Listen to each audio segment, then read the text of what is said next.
ಈಗ ಹೋಗಿದ್ದಾರೆ ನಮ್ಮ ಮುಖ್ಯಮಂತ್ರಿಗಳು ಶಿವಕುಮಾರ್ ಅವರು ಮತ್ತು ಅಧ್ಯಕ್ಷರು ಹರಿಪ್ರಸಾದ್ ಅವರು, ಮಾಜಿ ಮುಖ್ಯಮಂತ್ರಿಗಳು ಸಿದ್ದರಾಮಯ್ಯನವರು ಎಲ್ಲರೂ ಹೋಗಿದ್ದಾರೆ.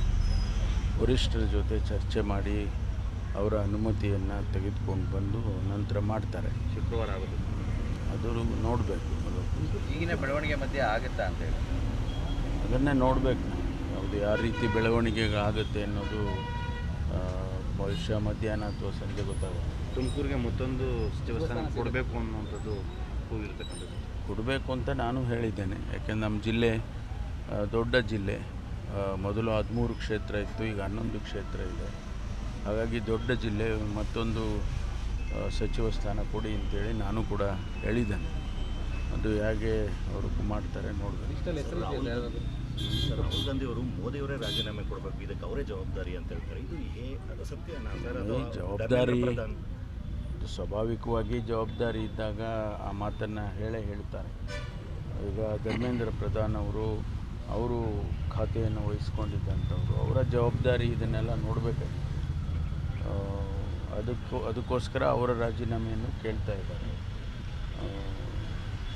ಯಾರಾದರೂ ತಪ್ಪು ಮಾಡಿದಾಗ ಸ್ವಾಭಾವಿಕವಾಗಿ ಹಿಂದೆಲ್ಲ ಅನೇಕ ಜನ ಕೇಂದ್ರದ ಸಚಿವರು ಈಗ ರೈಲ್ವೆ ಆಕ್ಸಿಡೆಂಟ್ ಆದಾಗ ರಾಜೀನಾಮೆಗಳು ಕೊಟ್ಟಿದ್ದಾರೆ, ಬೇರೆ ಬೇರೆ ಕಾರಣಕ್ಕೆ ರಾಜೀನಾಮೆಗಳನ್ನು ಕೊಟ್ಟಿದ್ದಾರೆ. ಕೇಳೋದು ಸ್ವಾಭಾವಿಕ. ಸರ್, ಬರೋದು ವಿಚಾರವಾಗಿ ನೀವು ಸಭೆಯನ್ನು ಕೂಡ ಮುಂದುವರಿಸಿರ್ತಕ್ಕಂಥ ನಿಮ್ಮ ಪ್ರವಾಸ. ಅದೇ ನಾನು ಇವತ್ತು ಚಿಕ್ಕಬಳ್ಳಾಪುರ ಮತ್ತು ಕೋಲಾರಕ್ಕೆ ಭೇಟಿ ಕೊಡ್ತಾ ಇದ್ದೀನಿ. ಶನಿವಾರ 25ನೇ ತಾರೀಕು ನಾವು ಚಿತ್ರದುರ್ಗದಲ್ಲಿ ಬೆಂಗಳೂರು ವಿಭಾಗದ ಪರಿಶೀಲನೆಯನ್ನು ಮುಖ್ಯಮಂತ್ರಿಗಳು ನಾನು ಮಾಡ್ತೇವೆ.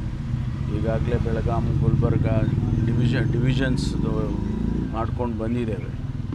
ಆನಂತರ ಮೈಸೂರು ಡಿವಿಷನ್ನು ಕೂಡ ಮಾಡ್ತೇವೆ. ಪರಿಸ್ಥಿತಿ ಭಾಳ ಗಂಭೀರವಾಗಿದೆ. ಬರದ ಛಾಯೆ ಭಾಳ ದೊಡ್ಡ ಪ್ರಮಾಣದಲ್ಲಿ ಕಾಣಿಸ್ತಾ ಇದೆ. ಅದಕ್ಕೆ ನಾವು ಕೇಂದ್ರ ಸರ್ಕಾರವನ್ನು ಕೂಡ ನಮಗೆ ಸಹಾಯ ಹಸ್ತ ನೀಡಬೇಕು, ಹಣ ಕೊಡಬೇಕು ಮತ್ತು ಕೆಲವು ನಿಯಮಗಳನ್ನು ಸಡಿಲ ಮಾಡಬೇಕು ಅಂತೇಳಿ ನಾನು ಕೂಡ ಪತ್ರ ಬರೆದಿದ್ದೇನೆ ಮತ್ತು ಮಾನ್ಯ ಮುಖ್ಯಮಂತ್ರಿಗಳು ಕೂಡ ಬರೆದಿದ್ದಾರೆ. ಈಗಾಗಲೇ ನಾನು ಮಾನ್ಯ ಪ್ರಧಾನಮಂತ್ರಿಗಳಿಗೆ ಪತ್ರ ಬರೆದಿದ್ದೇನೆ. ನ್ಯಾಷನಲ್ ಡಿಸಾಸ್ಟರ್ ಅಂತ ಹೇಳಿ ನೀವು ಅದನ್ನು ಘೋಷಣೆ ಮಾಡಬೇಕು. ಆಂಧ್ರದಲ್ಲಿ, ತಮಿಳುನಾಡಲ್ಲಿ, ತೆಲಂಗಾಣದಲ್ಲಿ, ಮಹಾರಾಷ್ಟ್ರದಲ್ಲಿ ಎಲ್ಲ ಕಡೆ ಈ ಬರ ಹೆಚ್ಚಾಗಿದೆ. ಅದಕ್ಕಾಗಿ ಇದನ್ನು ಒಂದು ನ್ಯಾಷನಲ್ ಡಿಸಾಸ್ಟರ್ ಅಂತ ಕರಿಬೇಕು ಅಂತೇಳಿ ಬರೆದಿದ್ದೇನೆ.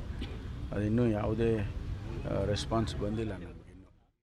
ವೀಕ್ಷಕರೇ, ಇಂತಹ ಹೊಸ ನ್ಯೂಸ್ ಅಪ್ಡೇಟ್ಸ್ಗಳಿಗಾಗಿ ನಮ್ಮ ಸೆಂಚುರಿ ಟಿವಿ ಚಾನಲನ್ನು ಸಬ್ಸ್ಕ್ರೈಬ್ ಮಾಡ್ಕೊಳ್ಳಿ. ನಿಮ್ಮ ಅನಿಸಿಕೆಗಳನ್ನು ಕಾಮೆಂಟ್ ಮಾಡಿ. ಹಾಗೆ ಈ ವಿಡಿಯೋ ಇಷ್ಟವಾದಲ್ಲಿ ಶೇರ್ ಮಾಡಿ. ಬದಲಾವಣೆ ಕಡೆ ನಮ್ಮ ನಡೆ.